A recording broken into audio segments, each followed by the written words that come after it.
miks välismaalt praegu niivõrd palju sõidukeid ostetakse, võib suuresti peituda Eesti väikeses autoturus. Lihtsalt see, et kui sa ostad näiteks natuke kallima mingi luksusauto või sportauto, siis sa tahad, et see oleks ikka täpselt selline, nagu sa tahad. Sellist värvi sisu, selline mootor, sellised väljed, siis sa pead valida. Ja teiseks, et kui tood lõuna poolt näiteks, siis on kindlam, et on roostevaba auto. Et ei ole seda probleemi. Kuigi samas kõige popimad on ikkagi need autod, mida ka Eestis väga palju on. Volkswagen Passat, 5. seeria BMW. Vahendusfirma kaudu ostis Vitali Itaaliast BMW.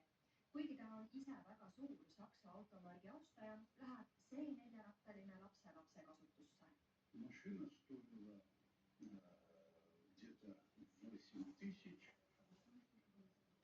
Такую в Эстонии она где-то под 11 000 с нового года дороже намного будет. Ну, это вообще-то несправедливо. Я понимаю, что налог там недорогие машины, но когда машина стоит там до 10 000 евро, Sinun ei ole vaja väga palju muretseda, kui juhul kellelgi veel sõidukregistreerimist vaja. Kuigi aega on juba väga napilt. Täna veel kindlasti klientidele aega on võimalus leida, et aeglaselt liigub, aga loomulikult üks hetk saab nii-öelda 31. detsember kätte. Süüria valitsusvastase võitleja on peaaegu kogu riigi lõunaosa enda kontrolli alla saanud ja jätkavad liikumist Damaskuse suunas. Meediateatel on president Bashar al-Assad põgenenud Venemaale. Presidendi kantsleri eitab Assadi lahkumist. Süürial on eeloogutas Suvaida õhuväebaasi.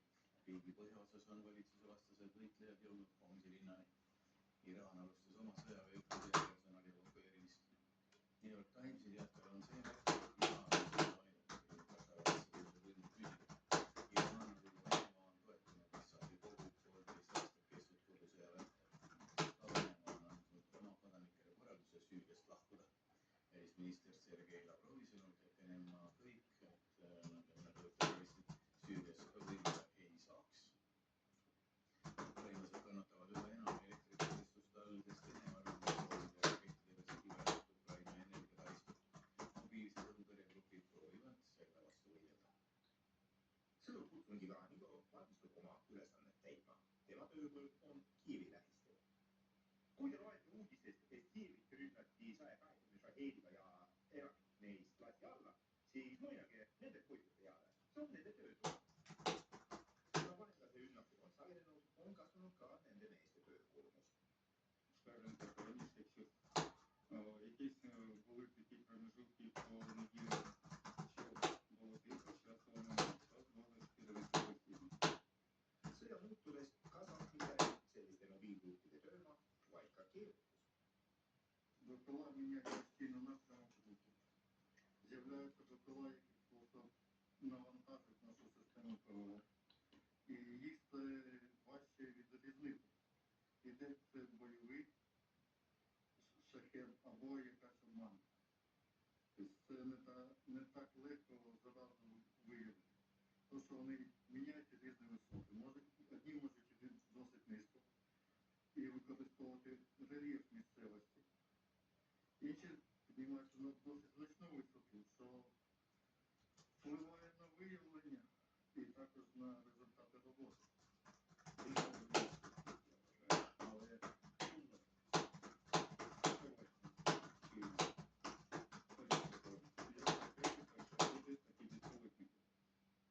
Бачимо ваші книжки. Які ракети?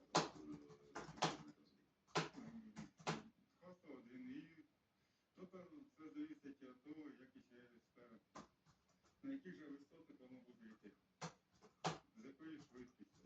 І так же само, скажімо так, на якій дистанції вона буде від сирота проходити. Peale kõigi kuulpilduid Kami-1 kasutab see üksus ka Ukraina juhitavat õhutõrjeraketti Igla ehk nõre. See on Ameerika Stingeri analoog. За його можна збити шахет, можна збити ракету. Особисто мені доводилося з Стінгера збивати шахет. Тобто Стінгер трошки все-таки краще воює. Чим краще час захвату цілі набагато швидше. Якщо в іглі там 5 секунд, то в Стінгері це десь 1-2 секунди.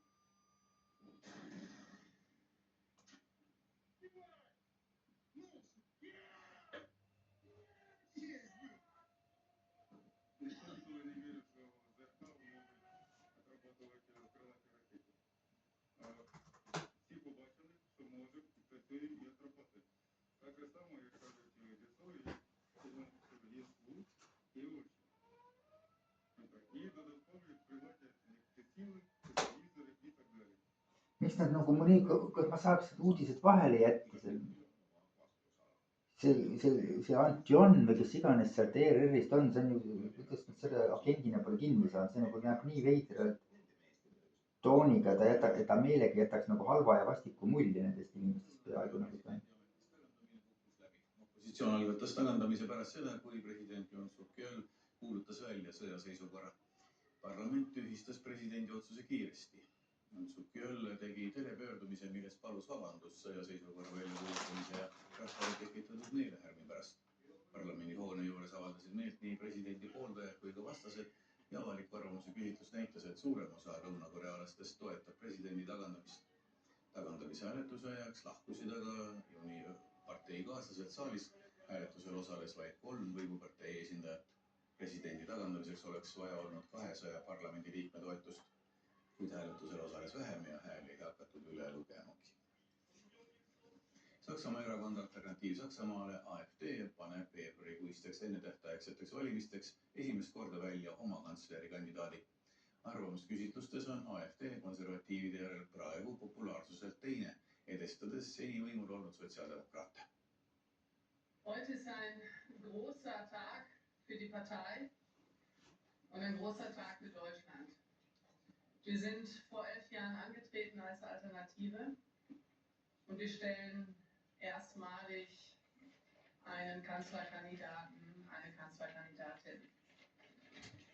Wir sind bundesweit in den Umfragen zweitstärkste Kraft und daraus leiten wir ganz klar. Kuidas nagu see saab ja normaalsed erakonnad ei saa? Või noh, kes on normaalsetega seotud. Wir wollen Deutschland wieder nach vorne bringen. Wir wollen wieder an der Spitze weltweit stehen. Tahame tagasi maailma tippu. President Klaus Johannis teatas, et jääb ametisse kuni uue presidendi valimiseni.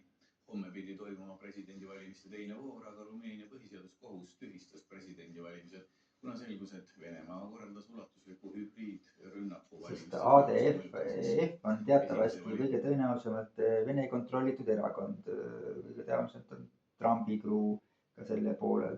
Ja nüüd, kui me paneme karipätte ja militaarsadiste juhiks, kes on nende sõbrad, kelle vastu, kes meie kõige suurem muret teevad, siis ega nad ei ole meiepoolsed pigem, vaid nad on ju pigem pättide ja valutajate sõdarluste poolelt need jutumärkides parempoolsed erakonnad. Mis neist nagu parempoolset on, mis seal nagu paremat neis on võrreldes nagu sellega, kui asju õigesti, ausalt ja paremini teha.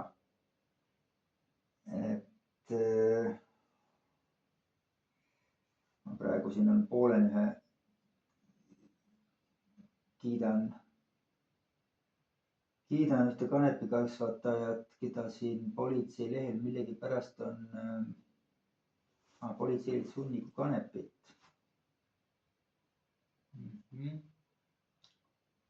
Aga hea, et vähemalt Eesti rahvas kasvatab midagi nii head. Mis vooru võitud venemeelne Kevin Tšetšesku nimetas kohtuotsust mässuks. President Johannis ametiaeg oleks pidanud lõppema 21. detsembril. Nüüd peab valitsus otsustama uue presidendivalimiste kuupäeva ja valimisprotsess hakkab otsast peale. Pariisis taas avatakse just praegu Jumalaema kirik. Notre Dame sai tugevasti kannatada 2019. aasta aprillis, kui hoones puhkes restaureerimistööde ajal tulekahju. Taastamisel osales 2000 meistrit alates puuseppadest ja klaasijatest kuni orelimeistrite ja maalirestauraatoriteni. Katedraali avamisele on kutsutud 1500 külalist. Kohal on ka USA presidendiks valitud Donald Trump ja Ukraina president Volodymyr Zelenski. Enne tseremooniat oli neil põgus 3-poolne kohtumine Prantsusmaa presidendi Emmanuel Macroniga. Trump on lubanud sõja Ukrainas kiiresti lõpetada, kuid midagi täpsemalt tema plaanis teada ei ole. Zelenski kirjutas pärast kohtumist sotsiaalmeedias, et president Trump on otsustav nagu alati ja edaspidi võetakse ühendust. Narva taotleb muinsuskaitseametilt Balti elektrijaama korstnate kaitse alla võtmist. Linnavalitsuse hinnangul on tegemist kultuuriväärtusega, kuid elektrijaama omanikule tähendaks tegevuseta korstende hooldamine väga suurt kulu. 65 aastat tagasi käiku lastud Balti elektrijaam oli kunagi maailma võimsaimaks põlevkivijaamaks, mille sipakad korstnad olid Narva saabujatele kaugelt näha. Nii nägi Balti elektrijaam välja sajandivahetusel. Tänaseks on 6 korstnast 4 lammutatud, kuna energiaplokkide sulgemisega pole neid enam vaja. Narva linnavalitsus taotleb 2 alles jäänud korstna tunnistamist kultuurimälestiseks, sest Narvale on need maamärgina sama olulised kui Oleviste kirik Tallinnale. Nende viimaste korstnate kadumine tegelikult seda Narva ja Narva ümbruse maastikku moonutaks väga tugevalt. Ma võin üsna kindlalt lubada, et kui need korstnad saavad ühel päeval sama vanaks kui näiteks Oleviste kiriku torn, siis hakatakse neid hoidma ükskõik mis hinnaga püsti. Lihtsalt selleks, et nad saaks nii vanaks, peab keegi enne seda midagi ette võtma. Ka energeetikute jaoks on Balti jaama korstnad Narva sümboliks. Kuid 180 meetri pikkuste korstende hooldamine on kallis lõbu. Seepärast on neid alates 2005. aastast ka lammutatud. Tuleb tunnistada, et väga uhked rajatised, aga selleks, et neid veel kord hooldada, see on ikkagi kulu küsimus. Ühe korstna kohta circa 300 000 eurot. Iga 3 aasta tagant on vaja teha järelevalvet ja nii edasi. Meil on praegu tõesti raske aeg, raha ei jätku. Muinsuskaitseamet pole Narva taotlusele veel vastanud. Vastust ootab ka Enefit Power, et aru saada, mida alles jäänud korstendega edasi teha. Üks 2 korstnast teenindab viimast töötavat energiaplokki, kuid teine korsten seisab jõude ja seda võiks kas või homme lammutama hakata. Lähipäevad ilmast räägib teile Ele Vedassaar.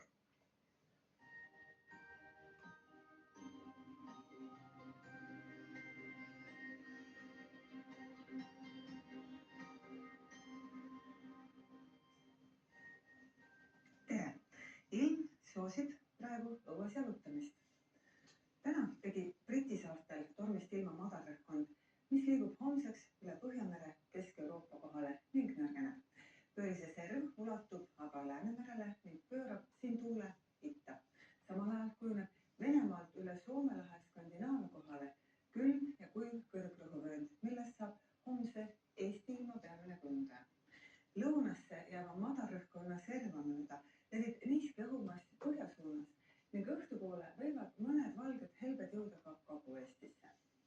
Eelolev öö tuleb Eestis pilves selgimistega. Saartel sajab kohati vähest vihma ja lörtsi, puhub kagu- ja idatuul 2-8, rannikuliiriti 11, ööhakul saartel kuni 13 meetrit sekundis. Külma on 1-6 kraadi, saartel on õhutemperatuur -1 +2 kraadini.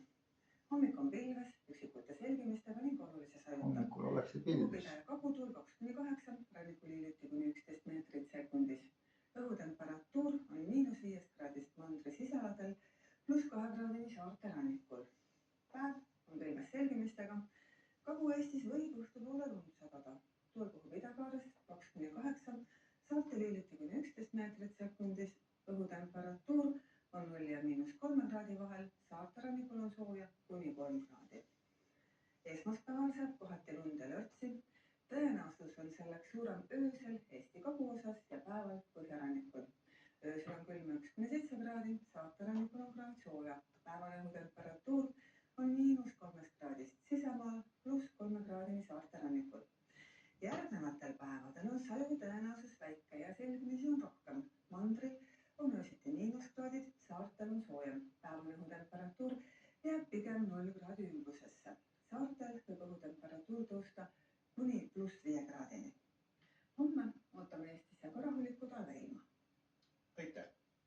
Hiiumaal peeti glögikohvikute päeva, mille eesmärgiks on meelitada rohkem inimesi ka talvel Hiiumaal külastama. 3. korda peetud glögikohvikute päeval osales tänavu 22 kohvikut. Hiiumaa muuseumi pikas majas ootas külalisi kohvik, pudru ja kaapsad. Mida head ja paremat siis teie siin selles kohvikus olete maitkinud? Mul on praegu siin kapsapirukas ja glögi, valge glögi, eriline. Glögikohvikutes pakuti loomulikult ka alkoholivaba glögi ja tegelikult keskendus nii mõnegi kohviku programm hoopis lastele. Palade lasteaed ja Hiiumaa lastekaitseühing kogusid oma välikohvikus raha palade lasteaia õppevahendite jaoks. No tore on siin, et meil on palju loomi, mida saavad lapsed paitjada ja vaadata ja ka on igasuguseid toredaid mänge. No tore on, et meil on siin jõuluvanad ja päkapikud jooksmas. Mis sulle kõige rohkem täna siin meeldinud on? Otsida päkapiku mütse. Hiiumaa turismiklastri juht Kristel Peikel ütles, et glögikohvikute päev teenib paari eesmärki. Anda hiidlastele põhjus kodudest välja tulla, aga loomulikult ennekõike eesmärk ja põhjus tulla Hiiumaale meile külla. Ehk siis, et tulla talvel Hiiumaale, sest meie suvehooaeg on niivõrd lühikene, aga samas ka kõik 4 aastaaega Hiiumaal on väga toredad. Peikel lisas, et analüüs näitas, et mulluse glögikohvikute nädalavahetuse ajal oli Hiiumaal umbes 10% rohkem inimesi kui sellele eelnenud või järgnenud nädalavahetusel. Rahulikku õhtut ja kohtume homme.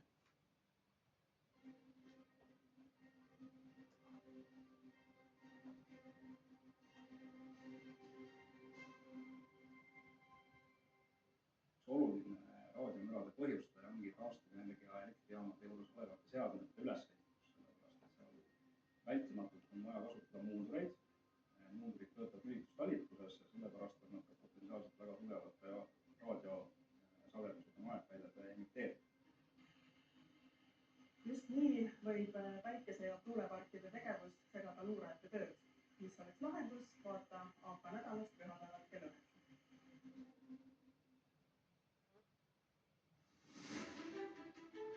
Ukraina viis Kurski oblastis sõja Venemaale koju kätte.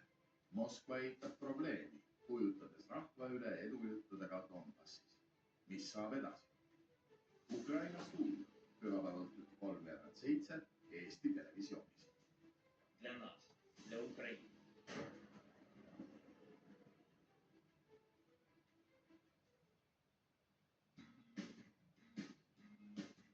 Kahevõistluse maailmakarikasari jätkub detsembri esimesel nädalavahetusel Norras ja stardijoonele tuleb taas ka Kristjan Ilves. Nüüd on vist kõvemini sõita, kui hüppemäel puudujääk. Laupäeval ja pühapäeval toome otseülekandes Lillehammerist vaatajani nii hüppevooru kui ka hilisema murdmaa distantsi.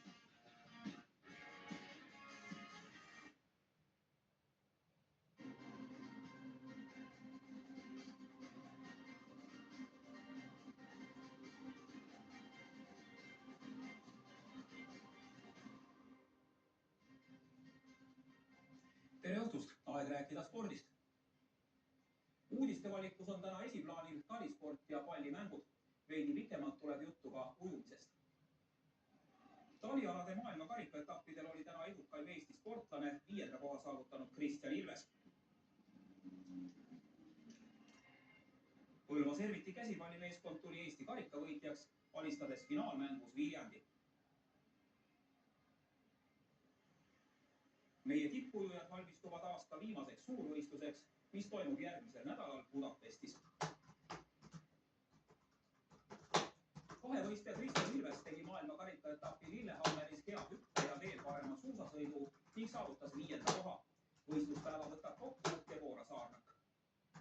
Kui Kristjan Ilvese hooaeg algas möödunud nädalavahetusel pigem tagasihoidlikult ning vahepeal oli Jumal saadud vigastuse tõttu küsimärgi all ka Lillehammeri etapil osalemine, siis täna oli pilt juba sootuks teine ja võimsa suusasõidu toel tuli ta 5.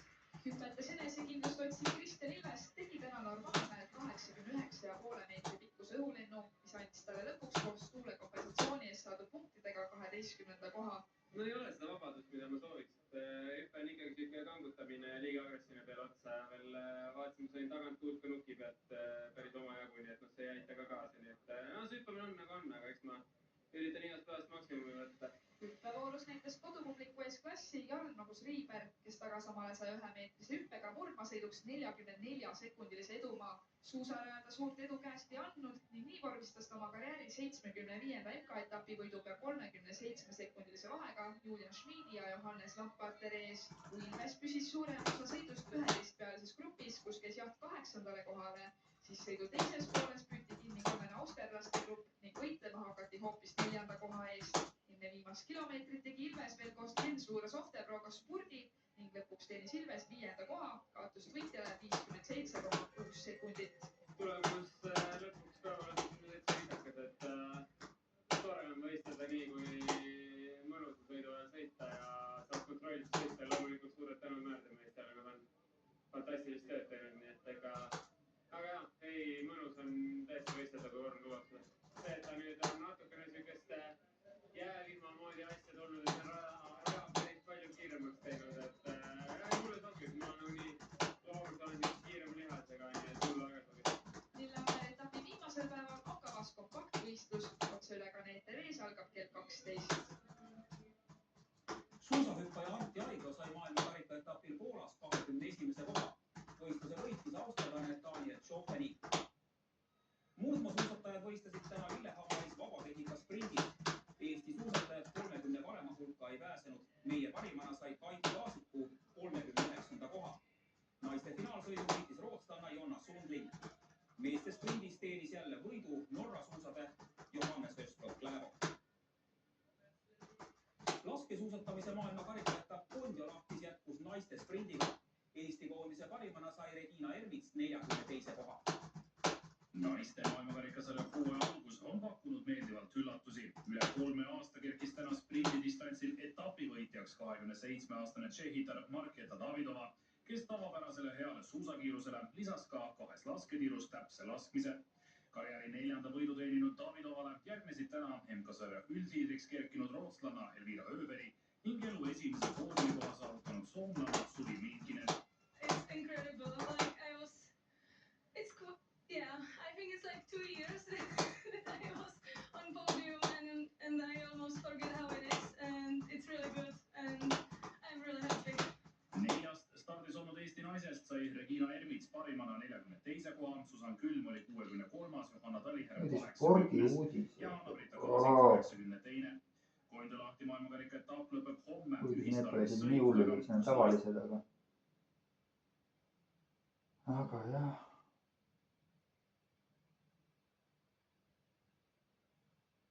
võib-olla oleks pidanud ära kannatama või? Naistelist midagi ta seal rääkis.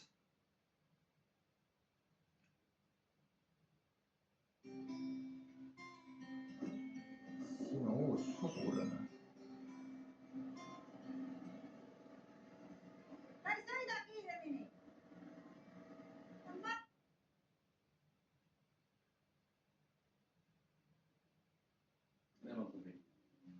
Nende tee armastuseni on nad käändunud üle takistuste.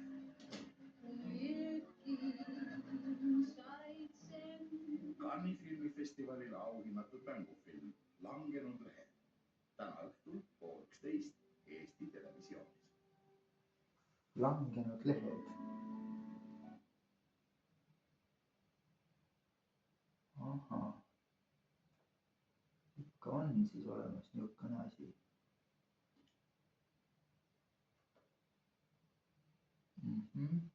Kell 22:30 algab.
nii, las ta praegu olla, ma panen ta laadima.